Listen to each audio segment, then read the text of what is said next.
ألم يعلموا أن الله يعلم سرهم ونجواهم وأن الله علام الغيوب.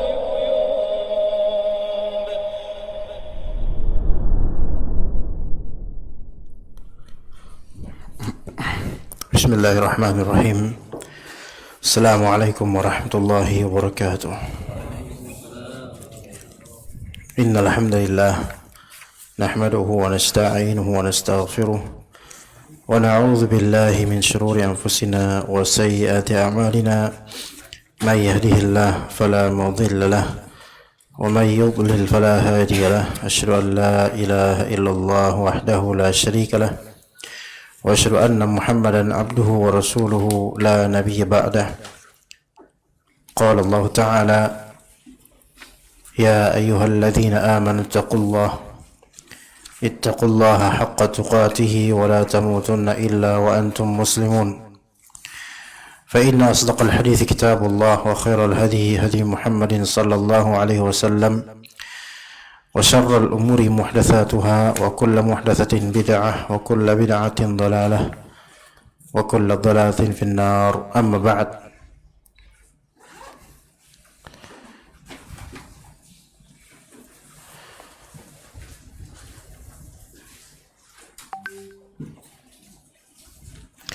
Ikhwan sekalian rahimakumullah, kita akan membahas tentang masalah yang dituturkan dalam kitab Ma'alim fi Tariqi Thalabil Ilm karya Syekh As-Sadahan hafizahullah,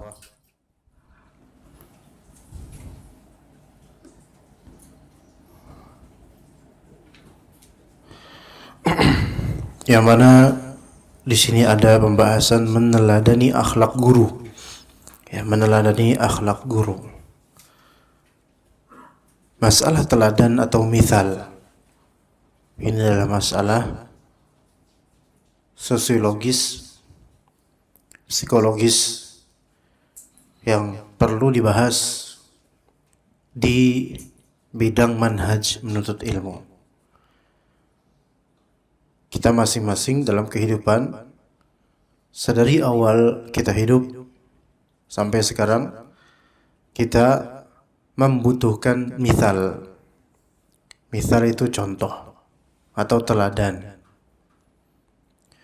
Baik mithal yang baik maupun mithal yang buruk. Terutama orang-orang yang pemula dalam kehidupan, yaitu anak-anak kecil. Mereka melihat dan mengikuti apa yang di sekitar mereka, baik maupun buruk. Mereka mencontoh padanya, sadar maupun tidak sadar. Ini hal yang natural, terpengaruh dengan orang-orang di sekitar. Kemudian dalam urusan syariat, kita juga memerlukan mithal. Dan itu telah berulang-ulang dari zaman ke zaman, dari kaum ke kaum, dari kaumnya Nabi ke kaumnya Nabi lainnya, bahwasanya kebiasaan mencontoh, mencari teladan yang baik maupun mencari contoh yang buruk itu sudah terjadi dan dikisahkan dalam Al-Quran atau disebutkan dalam Al-Quran, baik langsung maupun secara isyarat. Ya. Di antara hal yang diceritakan dalam Al-Quran secara langsung bahwasanya ada suatu kaum mencontoh pada kaum sebelumnya, yaitu kaum-kaum para nabi, yang mana mereka mengikuti nenek moyang mereka. Ya, Allah Subhanahu wa Ta'ala menceritakan itu dalam jazakumullah khairan. Makasih Pak. Allah Ta'ala menceritakan dalam beberapa kesempatan, baik di surat Al-Baqarah atau lainnya. Wa idza qila lahum ta'alu ila ma anzalallahu wa ila ar-rasul.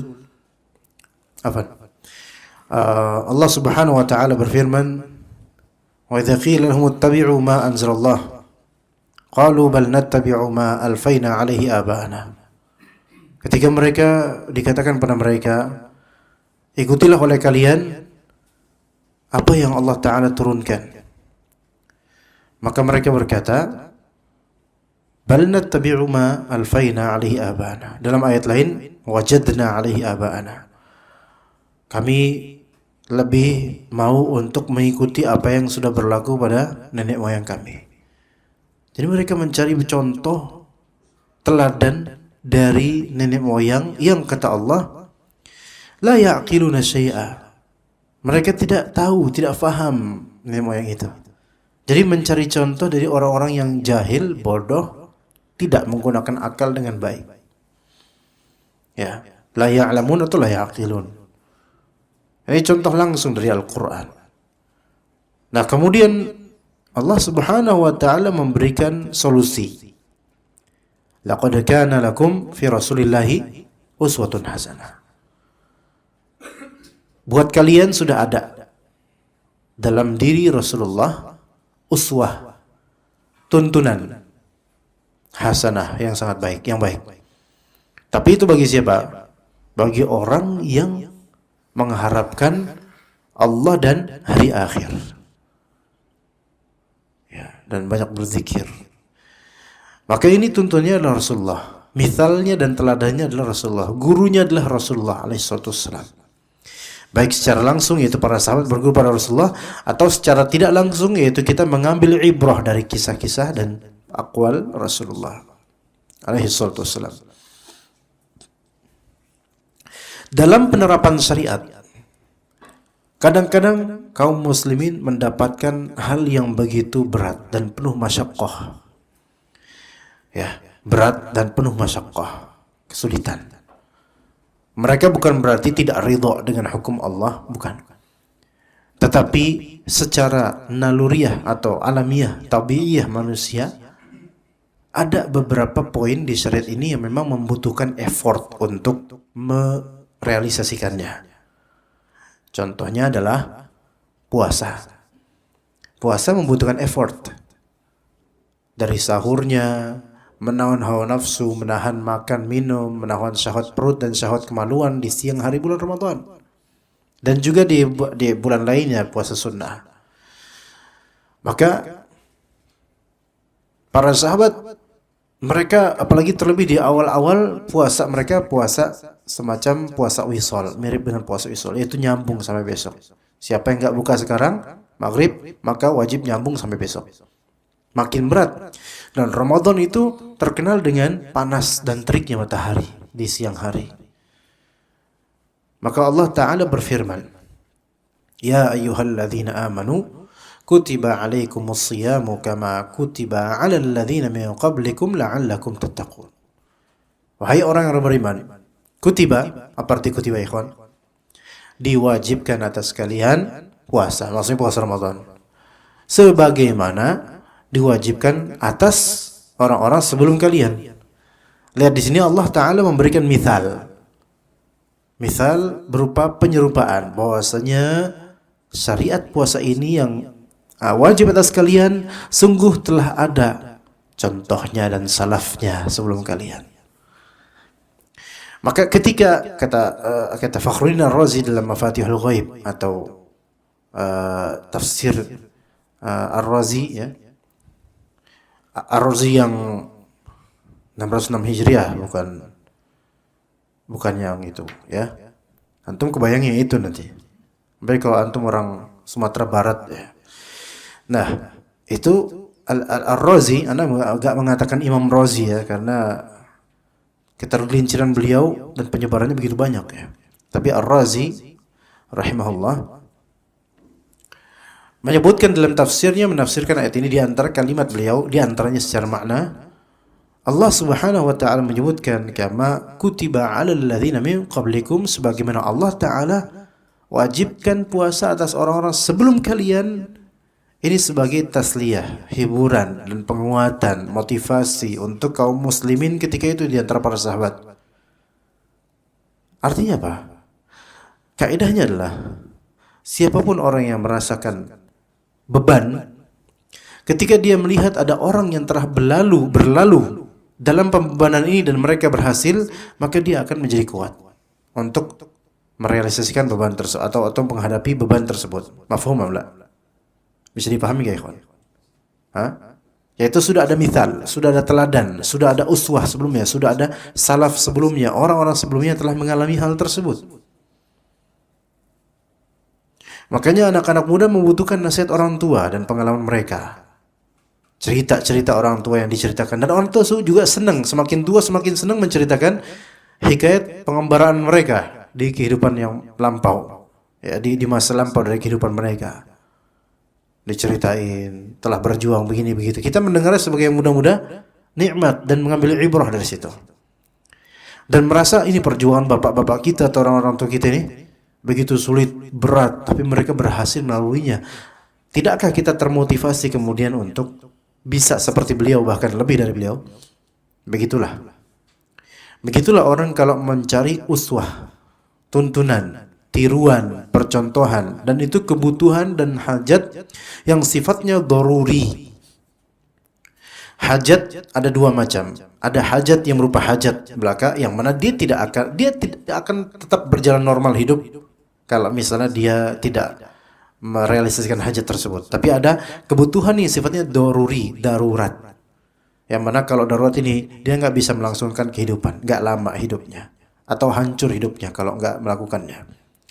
Dan di antara kebutuhan darurat kita yaitu mencari contoh dan menerapkan apa yang dicontohkan kepada kita. Mulai sejak kita masih bayi sampai kita punya bayi, bahkan bayi kita dulu sekarang juga punya bayi. Ya, mau punya cucu sampai tua. Kita butuh apa? Butuh contoh. Lebih-lebih untuk para pemula. Butuh contoh. Nah, dalam menuntut ilmu, seorang yang menancapkan diri di medan ilmu sebelum medan dakwah, di medan ilmu dia butuh teladan. Barang siapa yang menjadikan dirinya sendiri sebagai teladan dalam menuntut ilmu, maka yang keluar hanyalah kesombongan, egoisme, ujub, takabur, riya, sum'ah, dan berbagai hal lainnya menginginkan apa? Dirinya menjadi sentral. Karena apa? Karena dia menjadikan dirinya sebagai teladan untuk dirinya dan orang lain. Ya, teladannya bukan orang-orang yang berprestasi, salaf, guru dan seterusnya, bukan. Melainkan ini loh saya. Ikuti pakam saya. Saya adalah saya. Ini tidak relevan untuk penuntut ilmu syar'i, lebih-lebih da'inya. Ya, karena itu akan menjadi racun bagi sebagian penuntut ilmu yang akan menjadikan sifat apa? Ananiyah, yaitu ananiyah, egoisme, yaitu peran sentral pada diri, apa, bahwa saya diri ini sentral, antum harus ikut ana, semua harus ikut keputusan ana, hatta DKM ikut keputusan ana, tulab ikut keputusan ana, tidak ada yang benar kecuali ana. Nah, ini tidak bisa seperti ini. Dan biasanya seperti ini apa? Tidak punya uswah, tidak punya uswah kecuali dirinya.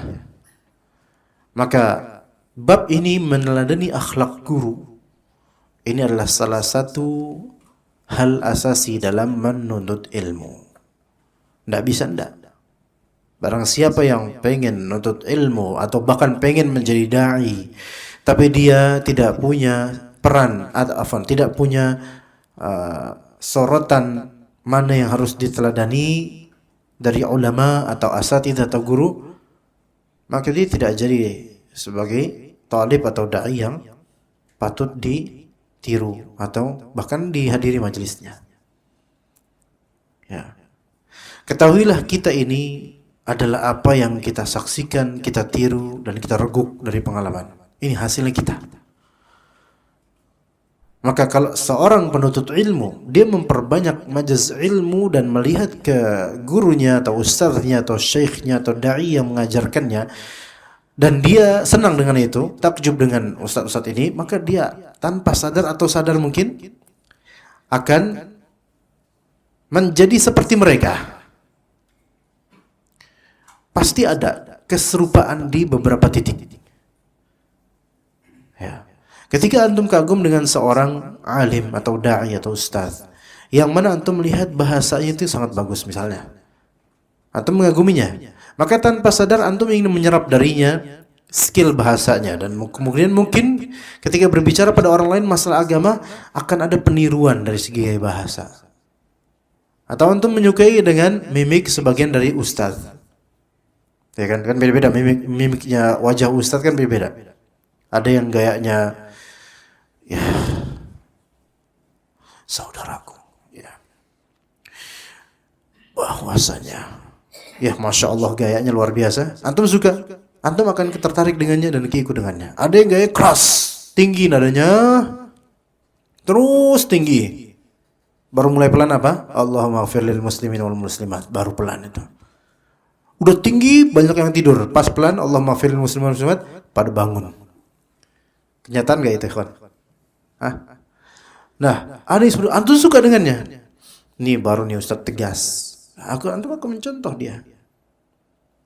Ada Ustaz yang dikit-dikit sebutin dalil, dikit-dikit sebutin dalil. Antum senang dengan itu.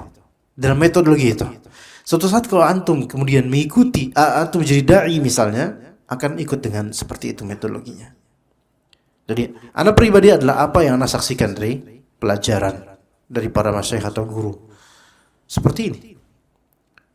Kita sadar atau tidak sadar, kita ada refleksi atau fotokopi dari apa yang kita saksikan dan kita reguk. Kita masukkan kepada diri kita.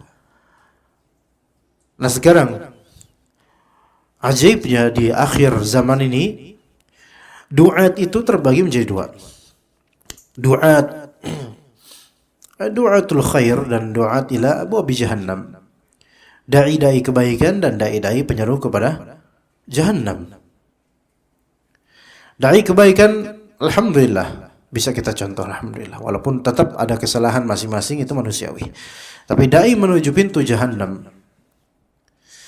Maka ini berbahaya. Ketika kita meneladani akhlak dari dai menuju pintu jahannam, meneladani akhlak dari pintu akhlaknya dai menyuruh pintu jahannam, padahal ajarannya sesat dan menyimpang, maka kemudian di sini akhlak mungkin terikut, tetapi ada akhlak, maksudnya akhlak penampilan, cara bicara, tapi ada akhlak yang buruk sekali yang tidak pantas diikuti darinya. Apa itu? Batarul haq, menampik kebenaran. Di antara akhlak terburuknya dai sebagai dai adalah menampik kebenaran, dan itu biasanya ahlul ahwa, ahlul bid'ah. Itu adalah tugas ahlul bid'ah. Ada kebenaran, sunnah ditampik, ada bid'ah dibela. Rutin kayak gitu. Jadi keteladanan di sini, ikhwan, akhlak. Akhlak di sini baik akhlak yang bersifat ma'nawi atau akhlak yang bersifat madhari atau zahir. Akhlak zahir jelas ya, kayak cara bicara, metodologi mengajar. Tapi akhlak ma'nawi di sini yaitu bagaimana insafnya beliau, bagaimana rendah tawadhu'nya beliau, dan seterusnya. Itu akhlak ma'nawi. Dan termasuk akhlak ma'nawi yang sangat penting dalam mengajar atau belajar adalah ketika sudah ada dalilnya dan jelas, maka ikuti. Ya. Dan teladan itu dilihat bukan dari keturunan siapa, lulusan mana, enggak mesti.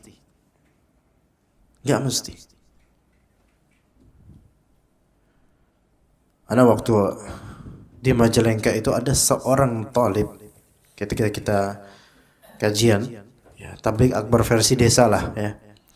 Ikhwan di Majalengka di bagian ujung menuju Cirebon itu masya Allah, lumayan lah, cukup banyak ikhwah sunnah dan akhwat sunniyat, ya. Mereka hadir kajian. Pertama sebelum maghrib ada yang datang berapa. Ada satu ikhwan yang datang, dia seperti penjual peci, ya. Nah, ikhwan ini kemudian ketika masuk masjid, semua orang yang hadir di situ langsung dikasih peci satu-satu sama dia. Tidak terlihat di ikhwan ini pengusaha kaya atau orang kaya, enggak, orang biasa. Tapi dikasih peci. Teladan. Bisa ditiru ini, Anda sampai ngiri dengan beliau. Dan Anda dikasih sama beliau. Pecinya persis dengan Peci yang dipakai sama kameramen anak tuh. Kayak gitu. Atau jangan-jangan itu pecinya kan? Bukan. Bukan ya. Tapi mirip. Ya. Ini akhlak. Nah. Tapi ada satu hal yang belakangan ini boleh Anda sampaikan karena ada kaitannya. Ketika ada ngobrol kemarin dengan beberapa ikhwah dan asatidzah di Sumatera Barat. Ada dai yang enggak usah kita sebutkan di sini. Dai dhalal, dai mubtadi' dari salah satu kabupaten di Sumatera Barat. Dan di Sumatera Barat itu orang-orangnya tidak peduli dengan antum keturunan siapa.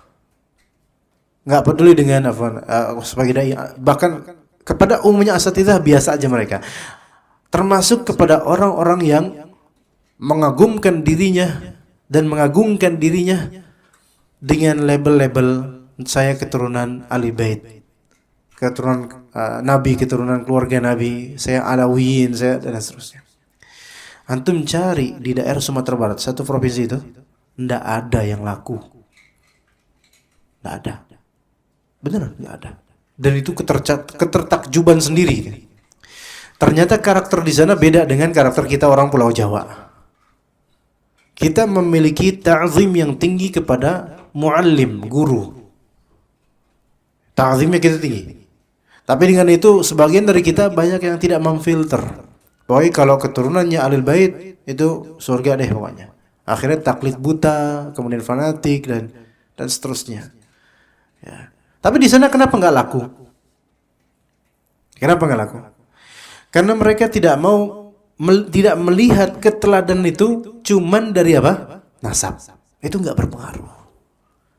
Makanya baliho-baliho bersorban kemudian itu nggak ditemukan di sana. Langsung kayak gini istighosah kubro nggak ditemukan di sana. Di Jakarta banyak. Mereka nggak mencari keteladanan di bab itu. Ya, selain juga karakternya agak keras sedikit, jadi nggak cocok. Ya, nggak cocok. Nah, begitu ya ikhwas sekalian sebagai muqaddimah meneladani akhlak guru. Ya. Dikatakan di sini bisa jadi ada yang mengatakan, apakah saya tetap perlu mendatangi majelis seorang guru yang pelajarannya tidak dapat saya pahami melainkan hanya sedikit saja? Ya, maka di sini ada pertanyaan, apakah saya tetap mesti datangin majelis seorang ustadz tapi pelajaran itu saya nggak paham sebenarnya, cuman sedikit paling saya pahamnya assalamualaikum sama subhanakallahumma bihamdika dan seterusnya, itu doang. Dan itu pun nggak paham artinya, pahamnya cuma apa? Oh ini mau selesai, ya gitu. Kira-kira mesti nggak saya datangin ke majelis?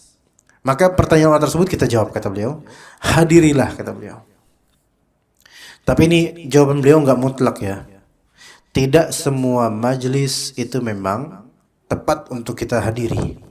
Maksudnya majelis yang ilmunya diampu ilmu berat, maka nggak semuanya perlu kita hadiri. Terlebih kalau ustadznya nggak mengizinkan. Mensyaratkan misalnya yang hadir hanya yang boleh bisa bahasa Arab misalnya, maka antum nggak boleh hadir. Tapi kalau misalnya ustadznya membuka, tafadhol siapapun, mau paham nggak paham hadir, tafadhol. Nah hadiri. Hadirilah, kenapa? Karena bukanlah tujuan satu-satunya dari menghadiri majelis ilmu hanya untuk mendapatkan faedah ilmiah saja. Bukan cuma faedah ilmiah saja. Bukan cuma poin-poin yang bisa antum tulis saja. Bukan cuma itu. Namun di sana ada manfaat lainnya. Di antaranya memperhatikan akhlak dan adab sang guru untuk diteladani. Ketika guru berbicara atau ustadz berbicara di majelis ilmu di hadapan jemaah, apalagi sampai tabligh akbar misalnya, tentu gaya bicaranya akan berbeda dengan gaya bicara orang di warkop misalnya, beda. Bicaranya pasti lebih meninjau akhlak, kesempurnaan akhlak, keserasian kalimat, kesopanan uslub dan semisalnya. Dan itu menjadi pelajaran bagi orang-orang yang menyimak atau hadir. Bahkan sampai tadi Anda bilang mimik wajah itu juga dipelajari oleh banyak orang. Dan itu mendukung, mimik wajah itu mendukung masuknya ilmu ke kalbu kadang-kadang. Sebagaimana dikisahkan oleh As-Sam'ani dan lainnya bahwa majlis kajian Imam Ahmad bin Hanbal rahimahullah dihadiri oleh 5.000 orang lebih zaman dulu. Kira-kira seberapanya Istiqlal itu, ikhwan? Kalau di sini berapa ribu, ikhwan? Santri ha?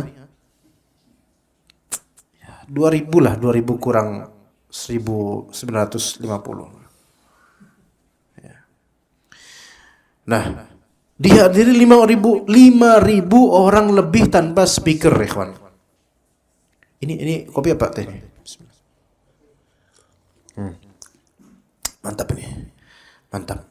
Ana lagi agak lemes sebenarnya, maka ketemu kopi yang seperti ini, kopi hitam enak. Masya Allah, alhamdulillah.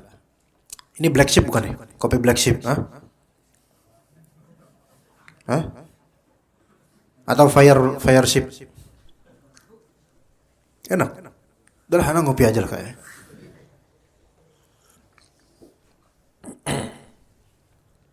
Kopi kapal api ini ya. Kopi kapal api, Pak? Alhamdulillah. Iya, fire ship, Pak, bahasa milenialnya ya. 5.000 orang lebih. Perawinya mengatakan begini, 500 orang yang menulis. Jadi yang bawa catatan 500 orang doang.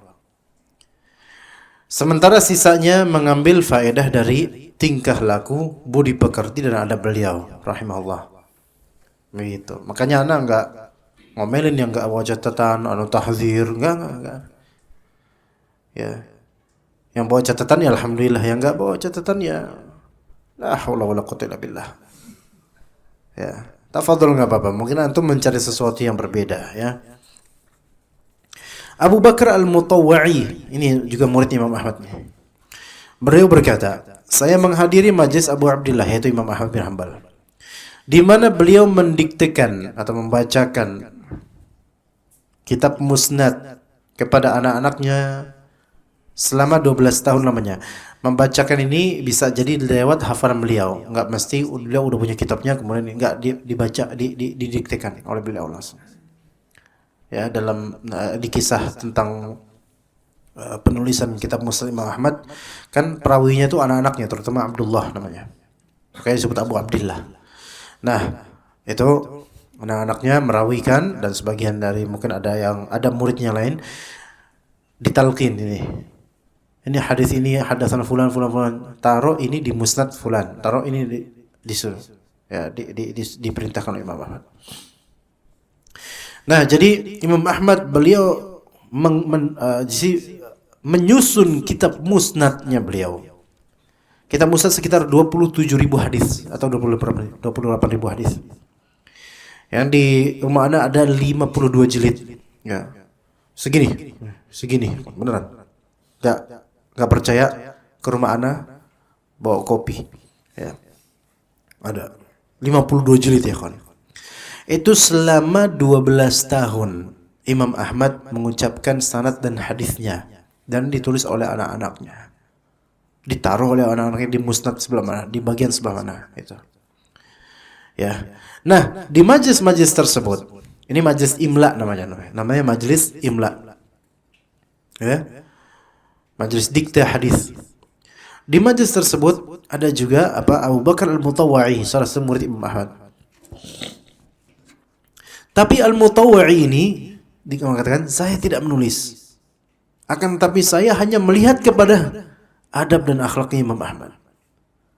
Gitu dong. Jadi belajarnya dia adab dan akhlaknya Imam Ahmad. Maka tidak disalahkan bagi penuntut ilmu kadang-kadang menghadiri majlis ulama atau syekh atau alim atau ustaz yang dia kagumi hanya untuk melihat adab dan akhlaknya. Tidak salah. Tapi jangan selalu begitu. Ya. Jangan mentang-mentang udahlah enggak usah baca, enggak pernah, saya enggak bakal bawa catatan sampai kapanpun. Enggak. Ada kalanya beberapa majlis butuh catatan. Tapi misalnya majlis para syekh misalnya. Misal Syekh siapa yang datang, misalnya Syekh Abdul Razak, dan antum nggak bisa bahasa Arab dan nggak ada penerjemahnya, antum hadir di depan melongo ngeliatin Syekh, Syekhnya menjelaskan tanpa penerjemah, antum sekali lagi nggak tahu kecuali assalamualaikum dan subhanakallahumma wabihamdika. Ya, cuma itu doang, itu pun nggak tahu artinya. Tapi yang antum dapatkan adalah melihat attitude, gerak-gerik, kelembutan, kebaikan beliau, akhlak beliau, itu yang antum pelajari. Maka itu boleh, nggak masalah. Tetap dapat berkah majelis ilmu walaupun nggak paham, dan tetap juga mendapatkan teladan atau contoh dari seorang alim besar. Ya, itu ada contohnya Abu Bakar Al-Mutawwa'i dan lainnya. Demikianlah perihal kehadiran kita dalam majelis ilmu. Hendaklah bukan semata-mata mengambil faedah ilmu saja, akan tetapi juga mengambil semua faedah yang ada. Bahkan bisa jadi faedah itu didapatkan dari sesama penuntut ilmu lainnya. Ya, maksudnya faedah ma'nawiyah berupa attitude, gaya bahasa tubuh, akhlak. Yang kadang-kadang mungkin ada beberapa akhlak yang mungkin tidak terdapat pada ustadznya, tapi terdapat pada beberapa hadirin.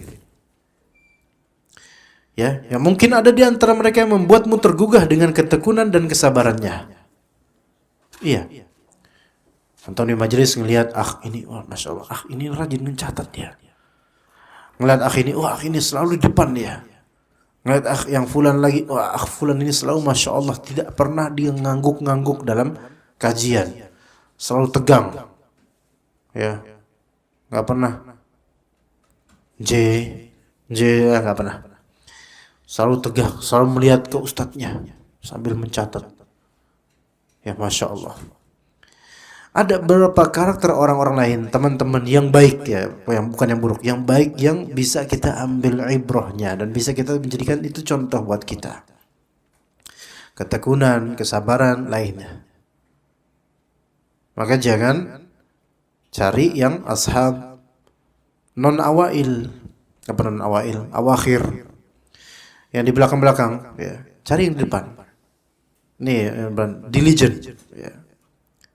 Ya, dari Syekh Abdul Ghawi sampai Bapak Daeng, ya.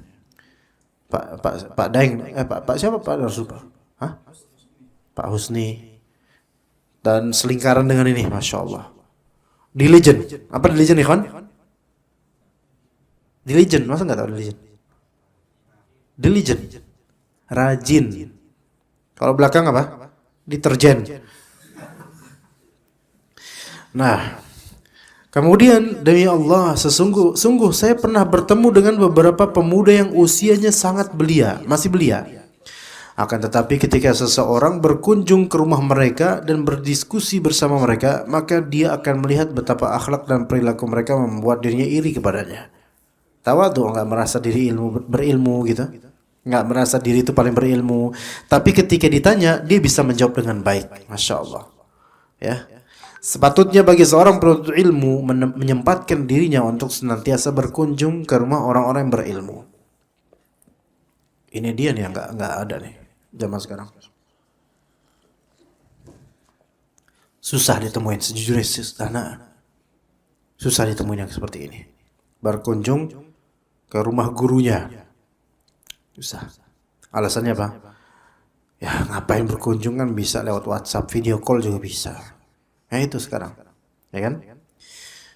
Nggak, mau nanya gampang. Kalau zaman dulu kan nanya tuh harus ke rumahnya, nunggu beliau sholat baru ketemu gitu. Mau ngetok pintu rumahnya sungkan, nunggu beliau sholat gitu.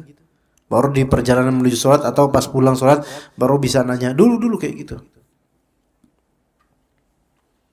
Tapi kalau sekarang memang ketika semua itu dipermudah, memang baik dipermudah, cuman hal-hal seperti ini hilang. Ya, mengunjungi rumah orang-orang berilmu, baik yang itu memang guru kita sendiri atau kita hanya pernah menyimak namanya saja, tapi dia orang berilmu, punya hak untuk dikunjungi. Karena manfaat mengunjungi mereka akan kembali ke dirinya. Bahkan ini merupakan bentuk akhlak seorang murid kepada gurunya. Kita ini ikhwan seperti orang yang tidak berguru. Ya. Kita ini seperti orang yang tidak berguru, tidak ada silaturahim padanya, tidak ada tanya-tanya, bahkan jalan kadang-kadang lewat gitu aja. Ya. Tapi gitu. Kita ini, ya. Guru memiliki jasa yang besar kepada murid setelah anugerah dari Allah Azza wa Jalla. Karena seorang guru telah mengajarkan kepadanya, bahkan meskipun orang yang berilmu tadi bukanlah gurunya. Karena sebagai bentuk pemenuhan terhadap hak orang berilmu, ulama, adalah mereka dikunjungi tatkala mereka sehat. Dan mereka dibesuk tatkala mereka sakit. Dan mereka diantarkan jenazahnya tatkala mereka wafat. Iya. Pas sehat tapi kontras juga dengan zaman ini.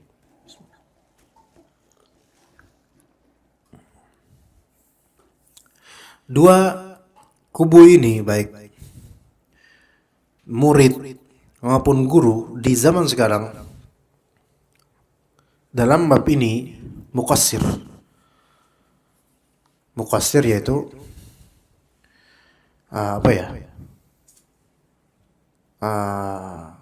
kurang benar treatmentnya. Murid nggak mau nyambangin guru, dan guru bersikap jaim. Jaimnya berlebih.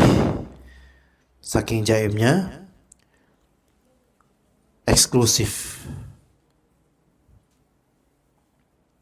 Jadi dua sisi ini yang Anda temukan di zaman sekarang, ikhwan. Kadang alasan sebagian murid tidak mau mengunjungi muridnya karena terlalu sungkan dengan eksklusifnya ustadznya. Ya. Sebaliknya, ustadz juga kadang-kadang bersifat eksklusif karena dia tuh nggak mau ngedengar getirnya ucapan muridnya. Jadi sama-sama ada yang nggak benar. Ya. Cobalah kalau kedua pihak ini kemudian masing-masing melepas gengsi dan egonya. Kadang murid itu nggak mau mengunjungin guru karena gengsi atau egois. Dan kadang dai juga tidak mau membuka pintu rumahnya karena gengsi atau egois, nggak mau diganggu sama sekali sama siapapun orang. Tapi ajaibnya, ketika yang datang itu adalah orang kaya, donatur, buka pintu. Ini buruk sekali. Ini sesuatu yang mazmum secara mutlak. Karena dalam berdakwah, ketika kita hanya melihat dompet orang, maka dunia yang kita cari sebenarnya. Na'udzubillah min dzalik. Semoga Allah jaga anak dan juga antum dan juga dai-dai sunnah dari ini.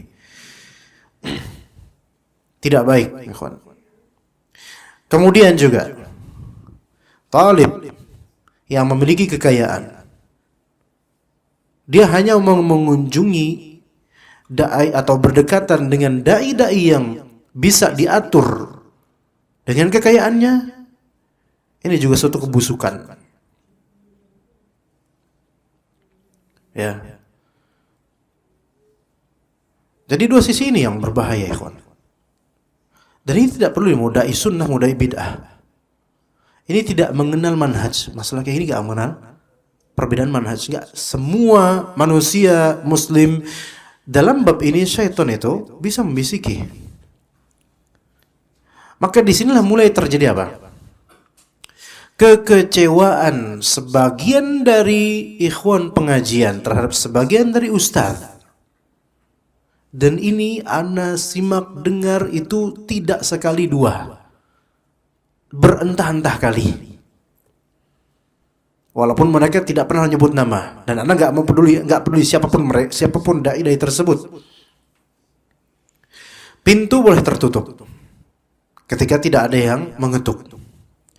Pagar boleh tertutup ketika tidak ada yang ngebel. Tetapi ketika ada murid talib, dengan entah dia kaya atau miskin, maka ingatlah kisah Abdullah bin Umi Maktum terhadap Nabi SAW. Karena boleh jadi orang yang tidak memiliki makanah, posisi jabatan, atau tidak memiliki harta, datang kepada kita sebagai kita dai, datang ke orang seperti ini, datang kepada kita ingin apa? Tazkiyah, yaitu membersihkan diri. Wa ma yudrika la'allahu yazakka atau yadzakkar, yaitu siapa tahu ini Abdullah bin Umi Maktum pengen apa? Yazakka, membersihkan diri atau mengingatkan diri akan Allah Azza wa Jalla dengan bertanya kepada Nabi Muhammad. Tapi Nabi Muhammad SAW lebih berpihak untuk meneguhkan pembicaraan hanya pada apa? Beberapa pemuka musyrikin yang mereka juga belum tentu dapat hidayah. Dan sebagian dari ikhwan yang memiliki harta berlebih, yang bisa memberikan ustadz atau da'i hal-hal yang menyenangkannya.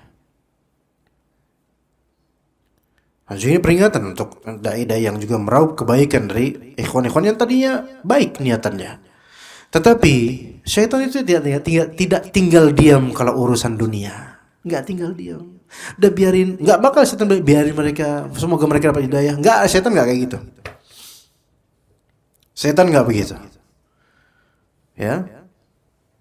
Maka kemudian akhirnya terjadi eksklusifme dalam menjawab pertanyaan, dalam merespon WhatsApp, dalam merespon pertanyaan, dalam merespon salam, bahkan kadang-kadang berbeda. Dan ini hak terjadi di beberapa tempat di Jabodetabek ini. Dan Anda pernah mendengar langsung dari orang yang pernah sakit hati, walaupun beliau tidak nyebut siapapun, dan Anda nggak perlu siapapun namanya. Beliau bercerita, Anda ketemu dengan seorang ustadz, kata dia, dan Anda menyapanya dengan baik. Tapi maksudnya salam ya, Assalamualaikum Ustaz. Dan ini Ustadz ini adalah teman lama Ana. Maksudnya ketika Ustadz ini belum seberapa jadi Ustadz, nggak seperti sekarang. Itu dulu Ana pun yang bawa dia, yang dekat sama beliau gitu. Tapi ketika Ustadz udah kayak gini, Ana salam, dijawab biasa, kayak orang nggak kenal. Salam. Tiba-tiba kemudian nggak lama berapa detik datanglah seorang yang kita kenal. Dia Masya Allah, orang ini orang kaya dan Masya Allah. Tiba-tibanya raut wajah Ustadz ini berubah. Seperti apa? Kalau ini ibarat dari Ana, seperti apa? Seperti orang udah nikah 10 tahun, istri lahiran pas tahun ke-10. Sumringah senangnya menyambut. Ahlan Pak, Masya Allah. Jauh sekali berbeda treatmentnya dengan si miskin ini. Dan memang Ana melihat ikhwan yang cerita ini memang kayaknya memang miskin sih ya. Dari wajahnya sih udah tertafsirkan begitu ya. Dan kadang juga Anda bilang gitu, antum miskin kali. Ya iya Ustaz, Anda miskin ya. Makanya Anda dibedain. Lihat di sini. Dan ini enggak berarti di sini enggak 100% kita harus mengatakan, wah ini murid-murid tuh mereka enggak pernah mengunjungi gurunya. Kadang guru-gurunya yang punya sikap eksklusif. Hanya mengisolir pada orang-orang yang dompetnya tidak bisa dilipat. Giran dompetnya bisa dilipat, artinya nggak ada duit, paling KTP sama ya, NPWP ya. SIM itu juga nembak ya. Dan kartu ya diperbanyak aja kartu nama supaya kelihatan banyak kayak apa. Nggak bisa dilipat ya. Karena nggak pernah dimasukin duit selalu di kantong, saking recehnya duitnya. Nah, kalau melihat dari segi itu, perubahan sikap itu ditinjau. Kalau antum merubah sikapnya misalnya, wah saya ngeliat bapak nih, jenggotan, daster laki apa namanya, gamisan, Masya Allah Pak. Kemudian boy salafi, Masya Allah. Terus ada satu haroki, ya celananya dibilang isbal iya, dibilang nggak isbal enggak. Berarti apa tuh? Isbal, ya isbal dikit gitu. Ya mata kaki tapi bohong dikit gitu, ya. Haroki nih. Antum salam dia, Assalamualaikum, biasa aja. Ketemu beliau, padahal nggak kenal. Wah Masya Allah, Assalamualaikum Pak. Kira-kira cemburu nggak yang haroki ini? Itu padahal perbedaan manhaj itu yang lebih signifikan ya. Lalu bagaimana kalau misalnya ana berlaku seperti itu ke antum dan antum dalam posisi rendah, zalil, miskin, fakir, lagi butuh duit. Ya. Dan ketika antum nyapa ana tahu antum butuh duit. Makanya Assalamualaikum, waalaikumsalam, cepat-cepat pergi. Kemudian ketemu dengan seorang donatur yang kaya. Wah, Masya Allah, Assalamualaikum Pak. Cibiki, Masya Allah. So, gimana kabar antum? Dan di depan antum itu ngomong gitu.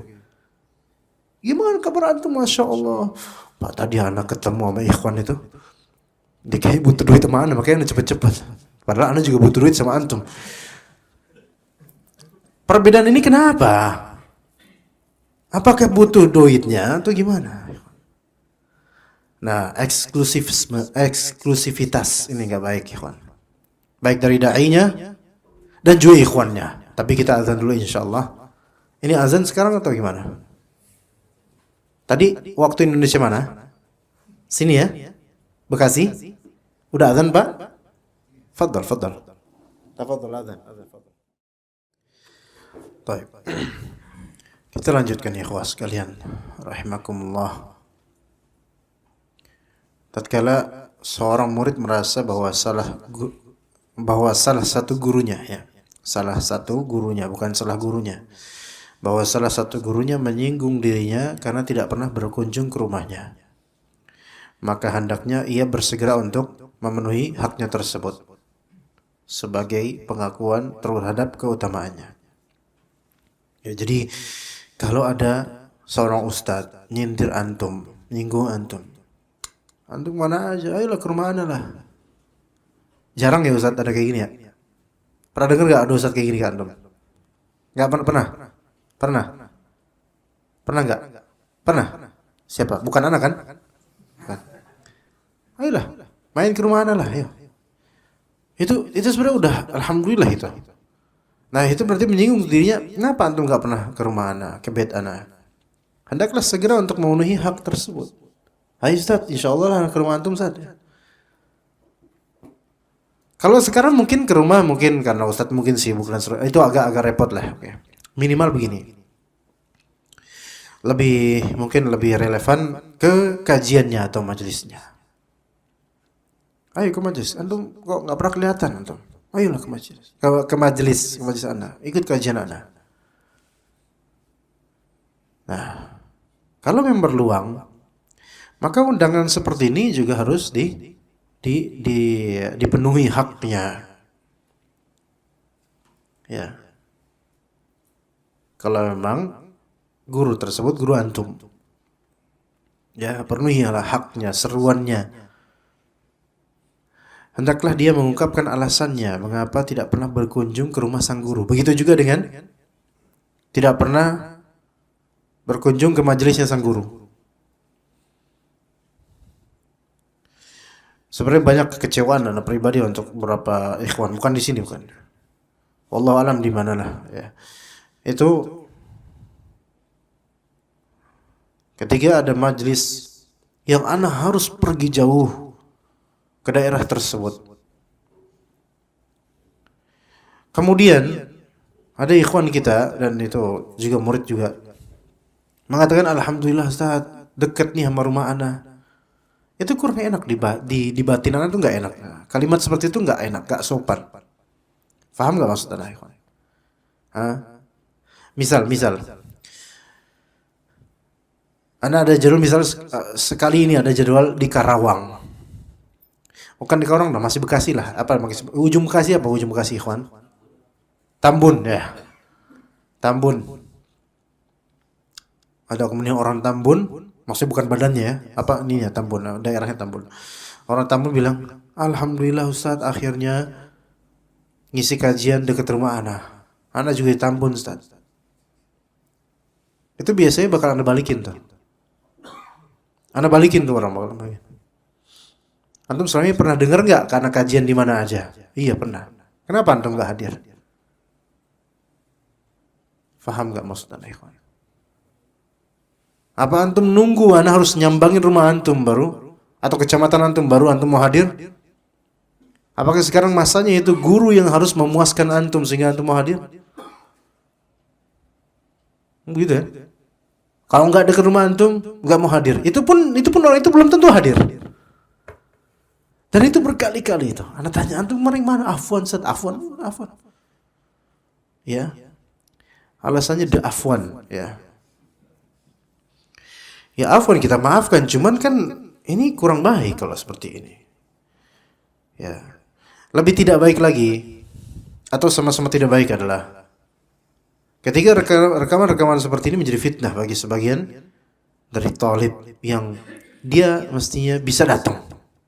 Tapi saya dengerin streamingnya aja lah, nggak usah capek-capek ke majelis ini. Adalah talib yang tidak mau mempelajari adab majelis.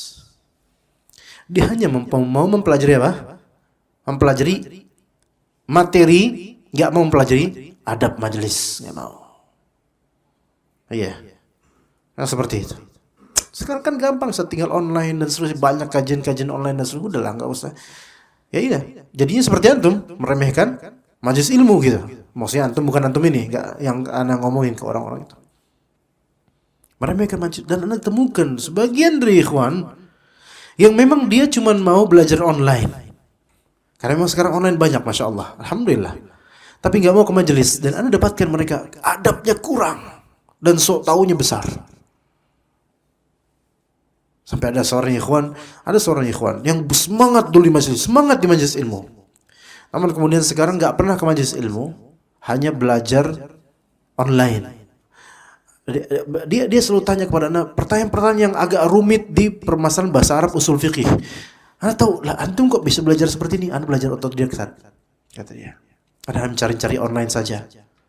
Taib, ini materi ini yang antum tanyakan ke ana dari ustaz siapa? Lihat di ustaz siapa? Ustaz fulan. Antum belajar secara online di YouTube dengan ustaz fulan, antum menyimak ceramah ustaz fulan. Antum nggak ngerti, kenapa nanya ke ana? Kenapa antum nggak cari nomor ustaz fulan tersebut dan kemudian antum tanya ke orang yang mengucapkannya? Langsung kicep dia. Pakai arti kicep apa? Langsung diam, dia bingung, dia mau afwan Ustaz. De afwan. Ya. Baca lebih cepat ya, di afwan, karena de kalau ada huruf vokal itu baca di, ya. Ya. Guru bahasa Inggris. Ya. Di afwan. Tuh lihat ikhwan. Sampai menghadiri majlis, anak waktu di majlis yang dekat rumahnya. Yang dulu dia suka di majelis tersebut dulu sebelum pandemi, anak kajian di situ, nggak hadir lagi dia. Paling tahu. Ya, begitulah ikhwan, fitnah sebagian. Bahkan ada talib anak juga yang mengatakan, anak tanya, kenapa antum nggak pernah datang lagi kajian anak?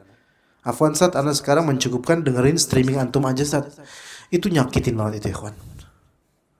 Itu talib anak yang rajin itu, ada seperti itu ngomongnya. Kenapa kok kayak gitu? Antum gimana kok ngomong kayak gitu? Soalnya kalau dengar kajian langsung, anak susah nyatetnya, Ustaz. Tapi kalau misalnya dengar online, anak bisa ulangin, anak bisa ini, jadi bisa nyatet.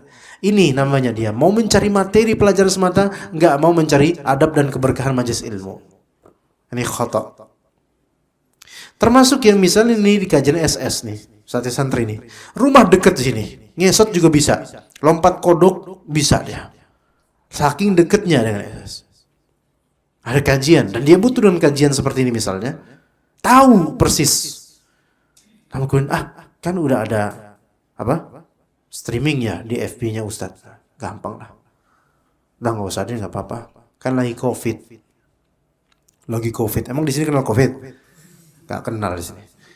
Dari COVID, pure COVID sampai Delta, sampai ke Omikron dan Omikron A, Omikron B, ini di SS ini Masya Allah luar biasa. Ini kalau misalnya soal soal kejahilan akan COVID, ini gelarnya LC nih di SS. Nah, hendaklah dia sadari bahwa jika dia tidak mempedulikan kunjungan tersebut, maka sungguh banyak orang lain selain dirinya yang lebih menghormati sang guru dan lebih baik darinya. Kalau antum gak menghargai guru, nggak mau bertemu, nggak mau mengunjungi. Banyak kok orang-orang yang baik yang mau dekat sama guru itu atau mengunjungi guru itu. Disebutkan dalam biografi Al-Husain bin Fadl. Al-Husain bin Fadl ini ahli hadis, ahli nahwu, ahli Arabiyah. Bahwa tatkala telah lanjut usia, ini ulama masyhur di zamannya. Beliau dibawa pada tandu yang tak beratap. Digopong oleh beberapa muridnya, ya, orang-orang ajudan muridnya dan semisalnya. Tandu tidak beratap. Tapi setelah Anda baca di Syiar A'lamul Bala yang di footnote ini, Anda baca, Anda lihat tandunya itu memang tidak beratap, tapi punya hijab gitu loh, punya hijab. Dan orang-orang tuh tahu kalau ini adalah ulama yang lagi di tandu gitu. Tandu kan namanya ya? Apa namanya? Ya, tandu. Kemudian beliau dilewati oleh seorang penuntut ilmu senior. Ini penuntut ilmu senior bersama dengan sejumlah orang. Dalam riwayat disebutkan mereka itu memakai zi ahlul ilm, yaitu pakaian seragam ahlul ilm ketika itu. Seragam ahlul ilm itu beda gitu loh, seragam ulama gitu loh. Kalau antum lihat ulama Al-Azhar kan seragamnya beda ya, sama pecinya versi Al-Azhar ya. Nah, malah kayak gitulah, maksudnya seragam yang orang tahu ini para ulama nih yang lagi lihat. Para ulama lagi lewat. Maka kemudian Al-Husain bin Fadl kemudian menyingkirkan orang-orang di sampingnya. Dalam artian di sini menyingkap tirainya dan pengen lihat siapa orang tersebut. Maka dia bertanya kepada murid-muridnya, siapa mereka? Maka dijawab, mereka adalah fulan bersama sejumlah orang. Ini penulis yaitu Syekh As-Sadhan majhulkan namanya. Mereka adalah fulan bersama sejumlah. Kalau Anda cek di kitabnya, mereka adalah Abu Bakar bin Khuzaimah, salah satu ulama hadis Syafi'i. Abu Bakar, mazhab Syafi'i maksudnya, Abu Bakar bin Khuzaimah itu bersama beberapa para penuntut ilmu atau ahli ilmu. Maka takjublah Al-Husain bin Fadl. Apa takjub di sini? Subhanallah. Baru saja tadi Ishaq bin Rahawai dan Muhammad bin Rafi, ulama besar, ulama kibar, itu mengunjungi rumah kami. Kata sang Al-Husain bin Fadl ini. Maksudnya Ishaq bin Rahawai ini ulama besar, Muhammad bin Rafi juga ahli hadis besar. Itu mengunjungi rumahnya Al-Husain bin Fadl saking hormat pada gurunya, yaitu Ishaq dan Muhammad bin Rafi ini hormat pada Al-Husain sebagai gurunya, mengunjungi rumahnya betul-betul. Saking menghormatin, kunjungin rumahnya langsung, ziarahin. Baru tadi dua ulama besar kunjungin rumah saya. Ini kemudian justru fulan, yaitu fulan di sini Ibnu Khuzaimah, Abu Bakar bin Khuzaimah, fulan melewati kami, salam pun tidak, padahal dia tahu ini adalah ulama. Gitu. Faham nggak maksudnya, kawan? Ini bukan berarti Al-Husain bin Fadl ingin diagungkan, bukan. Tapi dia ingin bahwasanya orang yang ngerti ilmu itu harus tahu hak ulama yang wajib dia tunaikan. Jadi jangan antum bilang, ini Al-Husain bin Fadl pengen dihormatin. Enggak, bukan gitu. Takjub, aneh dengan hal-hal seperti ini. Kayak misalnya, Anda sebagai guru antum misalnya. Anda lewat dan tadi baru ada beberapa murid ngunjungin Anda di rumah. Mereka sopan dan santun memberikan sesuatu. Kemudian lewat, ada seorang dari antum tuh, Anda tahu antum ini. Lewat gitu aja naik motor, melengos gitu aja. Dan saling tatap mata sempat. Lewat gitu aja. Ya, maka gimana perasaan gurunya? Dan kalau ada orang yang melihat seperti itu, peristiwa itu, gimana komentar mereka? Ini murid macam apa ini? Kok kayak gini? Ya, disapa pun tidak. Maka dikatakan, justru fulan Ibnu Khuzaimah melewati kami tidak mengucapkan salam sedikit pun. Ini ajaib gitu. Padahal beliau itu Ibnu Khuzaimah sedang bersama dengan para tulabul ilm yang harusnya mereka ini ada ulama lewat, sapa lah minimal. Begitu, ikhwan. Ya, jadi dan ibrahnya adalah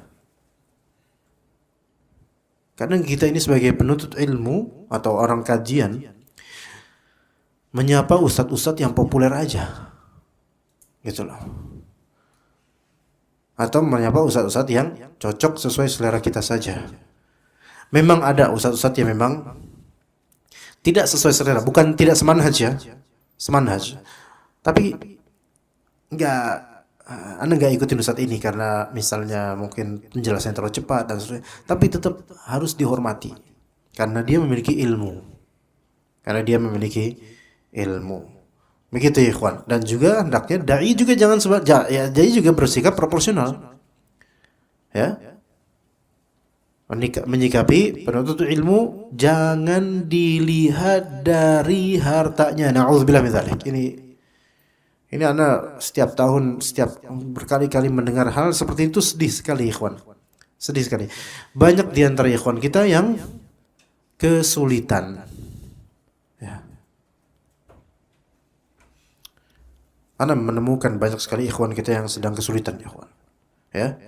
Wallahi mereka layak dibantu dibandingkan dengan asatidzah yang sudah mereguk banyak manfaat dari berdekatan dengan orang-orang kaya atau dari banyaknya majelis dan amplop. Ikhwan kita yang kesulitan lebih layak, dan ini yang mengajabkan, ini bukan ikhwan pengajian, maksudnya Anda sebagai orang yang mengajar. Dan kalimat seperti ini mungkin jarang antum temukan di sebagian dai. Rata-rata kan ayo tunaikan hak ustaz, dan kalau misalnya ada Pak, bantulah ustaz, kita rata-rata gitu, bantulah ustaz, kesian tuh ustaz tadi. Betul kesian, kalau memang betul kesian, kalau memang nggak punya penghasilan lain. Tapi Jabodetabek ya beda. Iya. Beda. Maka kalau misalnya boleh Anda cari misalnya nih sate santri ini misalnya open donation atau pengen membantu orang-orang kesulitan, biasakan fokusnya ke ustaz. Ketahuilah, banyak dari kita, maksud kami ustadz dai, sudah banyak menerima kebaikan dari antum-antum atau para dai, para anak kajian, ummahat dan seterusnya. Yang lebih perlu itu orang-orang yang duduk bareng sama antum. Anda selama pandemi itu, Anda kaya Anda selama pandemi. Menolak nggak enak.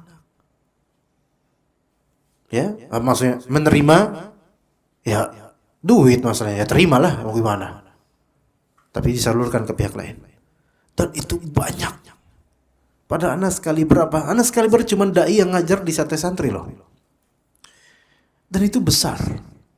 Tanpa apa effort, tanpa minta, tanpa kerja, tanpa itu hadir. Tiba-tiba paket, tiba-tiba sembako segede ini, tiba-tiba ini. Masya Allah.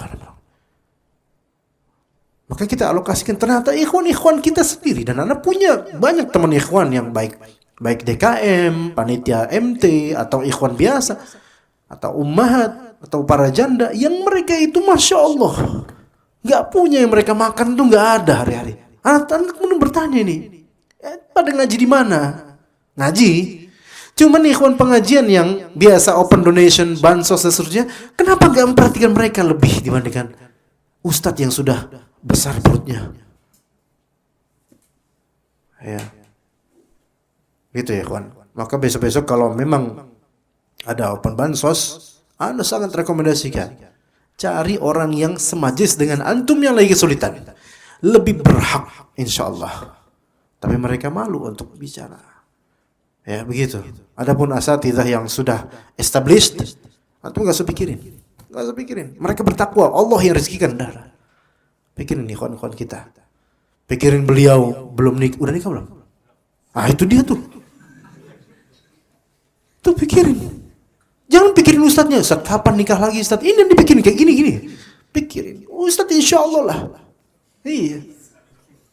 Kau usah penting ini itu. Ya, ini yang ikhwan-ikhwan ini ya biasa. Ya, begitu ikhwan. Ini nasihat buat ana dan juga teman-teman sekalian, siapapun kita. Dan semoga ini nasihat yang bermanfaat, walaupun mungkin bagi sebagian pihak kadang agak getir ya mendengarnya. Tapi ini obat. Dan ana adalah pihak yang tidak peduli dengan omongan orang dalam masalah ini. Anda hanya ucapkan yang hak dan yang kita alami dan yang kita saksikan. Anda menginginkan bahwa integrasi antara talib dan juga guru, ustaz, mereka masing-masing memiliki hak dan masing-masing harus memiliki sikap yang proporsional. Semoga Allah Ta'ala berikan taufik pada seluruh asatidzah Ahlussunnah, seluruh kaum muslimin, ikhwan-ikhwan pengajian yang lagi kesulitan. Semoga Allah angkat kesulitannya dan Allah bantu menuju kebaikan. Maka semoga semuanya berkah insyaallah. Tidak ada yang makin kaya, tidak ada makin miskin, semuanya insyaallah dapat berkah dari Allah Subhanahu wa taala. Subhanakallahumma bihamdika asyhadu an la ilaha illa anta astaghfiruka wa atubu ilaik. Assalamualaikum warahmatullahi wabarakatuh.